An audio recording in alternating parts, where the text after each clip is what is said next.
है जो कि उन चीजों पर लगती है जिनका वजन होता है, जो चीजें बहुत भारी होती हैं। जैसे कि ग्रह एक फोर्स बनाते हैं जो कि छोटी चीजों को अपनी ओर आकर्षित करते हैं। इसी वजह से हम सभी आकाश में नहीं तैरते हैं और जब हम हवा में कूदते हैं तो फिर से नीचे भी गिरते हैं, क्योंकि पृथ्वी गुरुत्वाकर्षण हमें हमेशा जमीन पर खींच रहा होता है। जब एस्ट्रोनॉट पृथ्वी से दूर जाते हैं तब स्पेस में तैरते हैं, क्योंकि वे प्रत्येक ग्रेविटेशनल फोर्स को एस्केप कर चुके होते हैं। तो फिर ग्रेविटी स्पेस स्टेशन को वापस धरती पर क्यों नहीं खींचती? इस सवाल का जवाब जानने के लिए आपको एक दूसरे फोर्स के बारे में जानना होगा, जिसे सेंट्रीफ्यूगल फोर्स कहा जाता है। दरअसल है, जब चीजें एक घेरे में घूमती हैं तो सेंट्रीफ्यूगल फोर्स उन्हें घेरे से बाहर धकेलता है। इंटरनेशनल स्पेस स्टेशन निर्धारित गति से पृथ्वी की ओर चक्कर लगाते हैं। ISS जैसे स्पेस स्टेशन एक निर्धारित गति से पृथ्वी का चक्कर लगाते हैं। इसे दूर धकेलने वाला सेंट्रीफ्यूगल फोर्स है, ठीक उतना ही होता है जितना कि इसे अंदर खींचने वाला ग्रेविटेशनल फोर्स है। दोनों फोर्स के बीच बने इसे बैलेंस को स्टेबल ऑर्बिट कहा जाता है।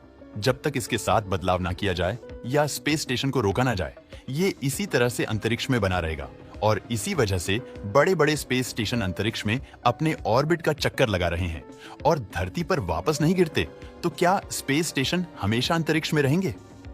ये वापस नहीं आएंगे। जब एस्ट्रोनॉट स्पेस स्टेशन से पृथ्वी पर लौटते हैं तो वो उस एक छोटे से कैप्सूल में वापस आते हैं जो उन्हें वहां लेकर गया था। हालांकि उस छोटे कैप्सूल में केवल 3 लोग ही वापस आ सकते हैं, उससे ज्यादा नहीं। अगर इंटरनेशनल स्पेस स्टेशन की बात करें तो क्या होगा? वैज्ञानिक कहते हैं कि इंटरनेशनल स्पेस स्टेशन के कुछ हिस्सों को नए स्पेस स्टेशन में फिर से इस्तेमाल करने के लिए स्पेस में रखा जा सकता है, लेकिन इसका अधिकांश भाग पृथ्वी पर लौट आएगा। ऐसा करने के लिए मिशन कंट्रोल से स्टेशन से जुड़े रॉकेटों का उपयोग करके इसे पृथ्वी के करीब ले जाने के लिए काम करेंगे। जब ये काफी करीब होगा तब धरती का ग्रेविटेशन फोर्स अंदर खींचना शुरू कर देगा। आखिरकार ये वायुमंडल से टकराएगा और आग की लपटों में बदल जाएगा। ऐसे घर्षण के प्रभाव की वजह से होता है जिसे फ्रिक्शन कहा जाता है, जो कि तब अस्तित्व में आता है जब दो चीजें वास्तव में तेजी से एक दूसरे को रगड़ने लगती हैं या आगे बढ़ने की कोशिश करती हैं। इस संपर्क में आती हैं। घर्षण के कारण चीजें गर्म हो जाती हैं। ठीक उसी तरह जिस तरह दो पत्थर को आपस में रगड़ने से चिंगारी बनती है।